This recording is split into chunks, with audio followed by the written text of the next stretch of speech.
Il y a des situations auxquelles nous faisons face actuellement quand je vois la guerre qui se déroule actuellement entre l'Amérique et l'Iran, Américo-Israël, contre l'Iran. Je sens un peu de la tristesse, pas un peu, je sens de la tristesse, mais ce sont des situations auxquelles le monde fait face, où nous, les hommes étant faibles, on ne peut pas réagir. Nous sommes obligés de succomber face à ces désastres. Mais il y a une question qui me revient chaque jour en tête. Est-ce que c'est ce que Dieu avait réellement prévu pour le monde? Ou bien c'est nous-mêmes, les êtres humains que nous sommes, qui créons ces conflits? C'est les deux questions que je me pose. Mais il y a une réponse qui me revient chaque jour. Est-ce que Dieu souhaiterait que ces enfants que lui-même il a créés soient en conflit et continuent de se tuer? La vraie question aussi est que pourquoi tous ces efforts, tout cet argent que nous fournissons, ou bien que les grandes nations fournissent à se faire autant d'armements, des bombes qui ont la capacité d'exterminer le monde en 30 minutes, pourquoi ne prennent-ils pas cet argent pour développer d'autres domaines de la vie pour que nous puissions vivre dans la paix? Je n'arrive pas à comprendre que comment les enfants d'un même père n'arrivent pas à se comprendre et que chacun d'entre eux veut se faire autant d'armes pour pouvoir battre l'autre pour imposer sa suprématie. C'est la situation qui me fait mal aujourd'hui. Et cette situation me remet toujours en question, me fait poser toujours des questions. Est-ce que nous venons réellement d'un même Dieu? Est-ce que c'est le même Dieu qui nous a créés? Est-ce que ce même Dieu accepterait-il que le plus fort de ses enfants tue les plus faibles? Aujourd'hui, nous avons l'impression que l'être humain n'a plus de valeur. L'être humain n'a plus de valeur aux yeux des grandes puissances.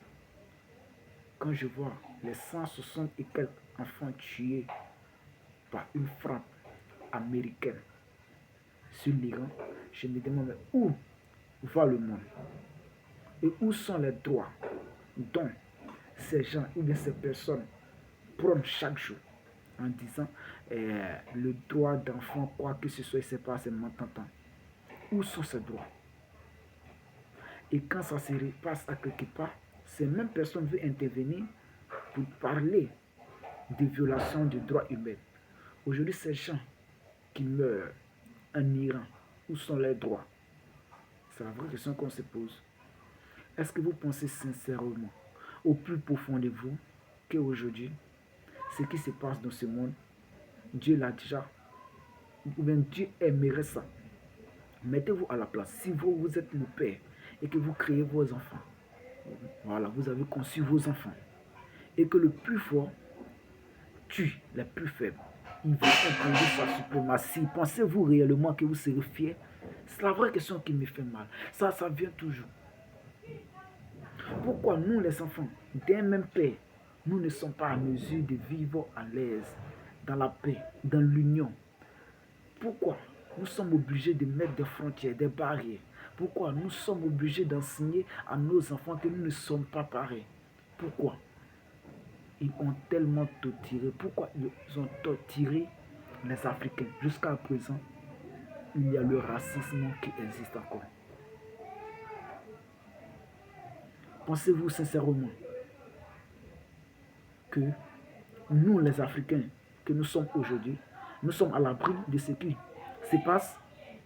Pensez-vous que l'Afrique peut avoir l'émancipation qu'elle veut réellement? Parce que, si je comprends bien, cette guerre qui se déroule, c'est juste que l'Iran a décidé de créer une bombe qui pourra les permettre de se protéger en cas d'une guerre.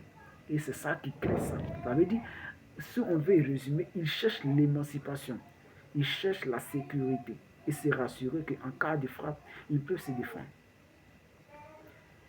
La vraie question qu'on se pose en tant qu'Africains, pensez-vous si un jour, nous les jeunes, on décide de développer notre continent, les grandes puissances nous donneront, vont accepter que nous le fassions? C'est la vraie question que je me pose.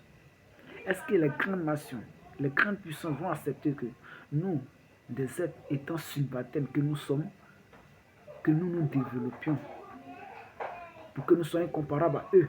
C'est la vraie question que je me pose.